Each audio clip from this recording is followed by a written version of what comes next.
Violence against athletes is rare, but that doesn't mean that it never happens. From an Olympic medalist to a top-ranked tennis star, these sports stars know what it's like to get hurt both on the playing field and off of it. Colombia of the 1980s and early 90s was well known for two things: coffee and cocaine, the latter of which was exported through Pablo Escobar's notoriously violent Medellin cartel. Despite the cartel wars, however, the national soccer team gave the populace something to smile about when Los Cafeteros qualified for the 1994 FIFA World Cup in the United States. Despite the wealth of talent, Colombia flopped at USA 94, being eliminated after losses to Romania and the United States. To make matters worse, the first goal conceded against the US was an own goal from captain Andres Escobar, no relation to Pablo Escobar. Now, according to Andres' teammate Freddy Rincon, who gave an interview about the event to Sabotage Times in 2011, the owners of Colombia's soccer teams were, quote, not guys you wanted to annoy. Many were old cartel bosses and had money placed on Colombia's performance. Being from the cartel stronghold of Medellin, people soon began to fear for Andres' safety following his own goal, and for good reason. After the tournament, Andres was at a Medellin bar called El Indio. It was there that two gangsters accosted him about his own goal. Stories differ about what exactly happened, but in the end, the two men shot Andres 6 times, killing him. Rumor has it that the killers yelled, "Goal!" or "Autogol!" with each shot, in reference to Spanish-language commentators who would shout that whenever a goal was scored. Ron Artest is best known as the guy who ignited the infamous 2004 fan brawl in Detroit. The game between the Indiana Pacers and the Detroit Pistons was going well for the visitors. As the clock ran down and the Pistons were behind 97-82, a frustrated Artest let his temper get the better of him when he found Wallace from behind as the latter was going for a layup. Wallace and his teammates were naturally not happy, and a minor brawl erupted between the two teams. Had not fans gotten involved, it might have just ended there. As the ESPN announcers noted at the time, Pistons fans, who were frustrated with their players' performance, had been heckling and abusing them for some time. One of them threw a beverage at Artest, which fortunately did not injure him. While the NBA would have expected him to show restraint, Artest had enough. He made his way into the stands and attacked a different, completely innocent fan. There goes Artest up into the crowd. He's absolutely out of his mind. This ignited a massive brawl as more fans joined in, escalating into what is today known as the Malice at the Palace. Artest paid dearly for his actions. He was hit with a full season suspension, losing nearly his entire $5 million salary. Zvonimir Boban was captain of the Croatian team Dinamo Zagreb, which in 1990 played the Yugoslav First Division. But that year, he made a name for himself for refusing to let police beat him up without a response. See, in 1990, Yugoslavia was coming apart at the seams, and it showed in the sports world. In May, the calendar had a volatile fixture pitting Serbian powerhouse Red Star Belgrade against Dinamo Zagreb at the Maksimir Stadium in the Croatian capital. With nationalistic tensions reaching a boiling point, a massive riot broke out before the game started. During the chaos, most of the players went back to the locker rooms. Boban, however, stayed on the pitch and confronted the mostly Serbian police who were beating a Dinamo fan. As video of an oft-omitted angle from the riot shows, the police attacked him with batons as well, and one of them seemed to have landed a hit on Boban's face. Boban managed to get away from the officers, and had he disengaged, that might have been the end of it. Instead, however, he went back and delivered a knee to an officer's face. Boban got himself a 6-month suspension from the Yugoslav Football Association. More significantly, however, he is known in Dinamo folklore as the player who started the Croatian War of Independence, a sentiment he fully agrees with today.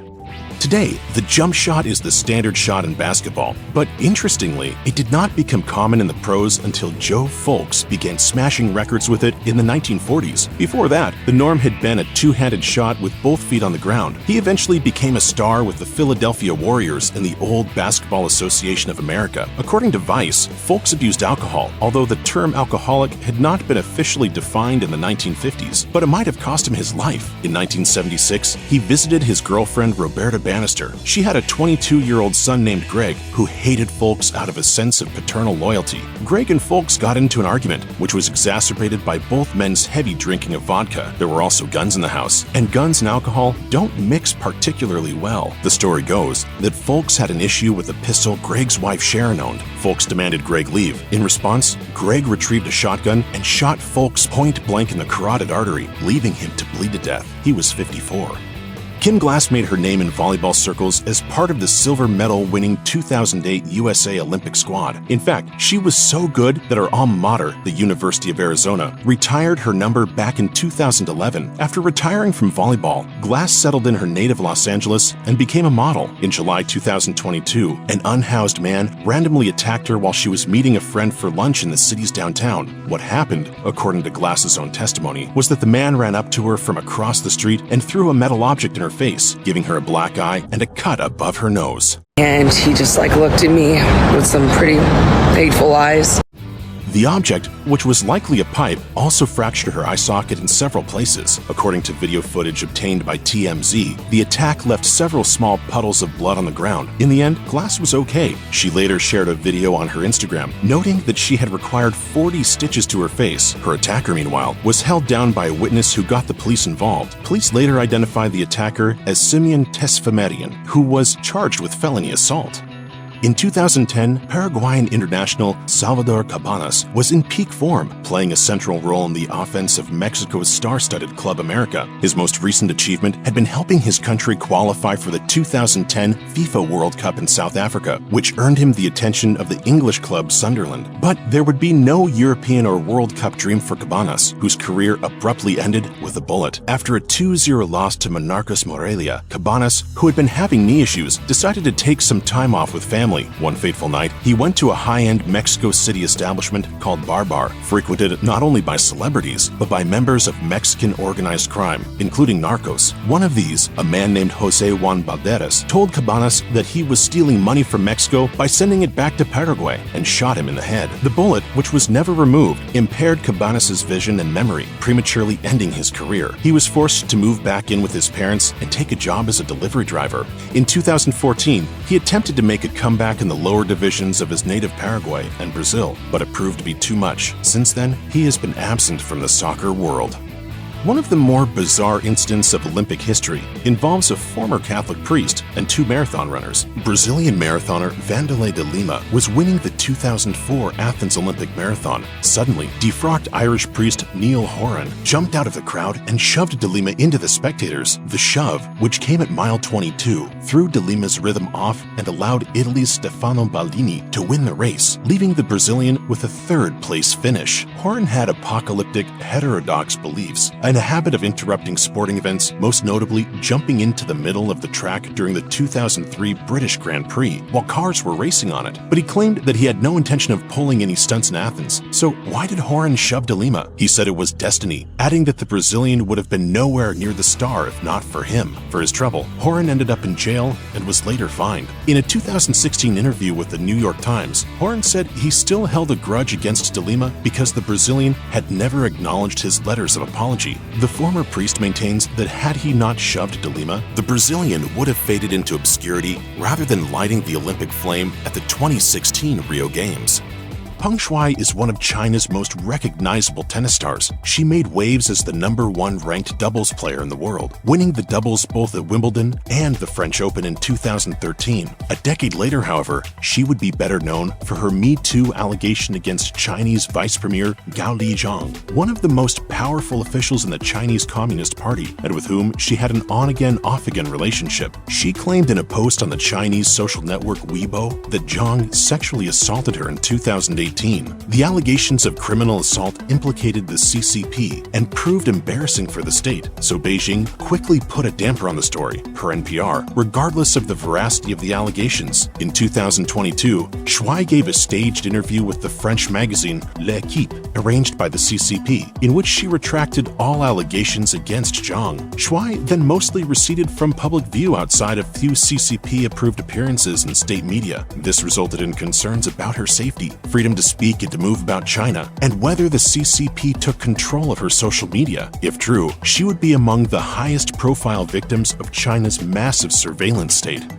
Yugoslav-Hungarian tennis player Monica Seles was on top of the world in 1993. At just 19 years old, she had dethroned German Steffi Graf and won 8 of 11 Grand Slam events. There seemed, however, to be some resentment of her success among Graf's German fans. For whatever reason, an unemployed German lathe operator named Günther Parcha took Seles's ascent personally. So when she went to Hamburg to play against Bulgarian Magdalena Maleva, Parcha managed to get courtside and stab her in the back. Seles received a knife wound to her spine and shoulder blade, barely avoiding paralysis, in part because she was hunched over when the knife entered her back. She never recovered her pole position in the tennis world, while Steffi Graf got it back, just as Parcha had intended. To add insult to injury, Seles never saw justice for the attack. She spent 2 years in physical therapy and only made it back to tennis in 1995, but she was never the same. I could have come back after the 6-7 month period and play, but emotionally I was just not ready to come back.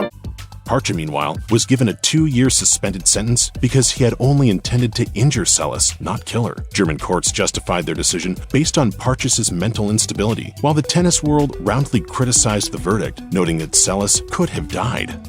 Having competed in various triathlons at the elite level since 2015, South African triathlete Mhlengi Gwala's life changed radically in 2018 when he survived a vicious attack while training at home in South Africa. Gwala was out training one morning when 3 men ambushed him. They dragged him behind some bushes at gunpoint and instead of just robbing him, proceeded to try and amputate his leg with a chainsaw. Gwala told the BBC that doctors attempted everything to save his leg. He underwent 5 hospital admissions and several surgeries to reattach it, but on the 6th attempt, he got an infection and had to have the limb amputated and replaced with a prosthetic. Thus, his days of competing in the regular elite triathlons were over. No one was ever arrested for the assault, and the case remains cold.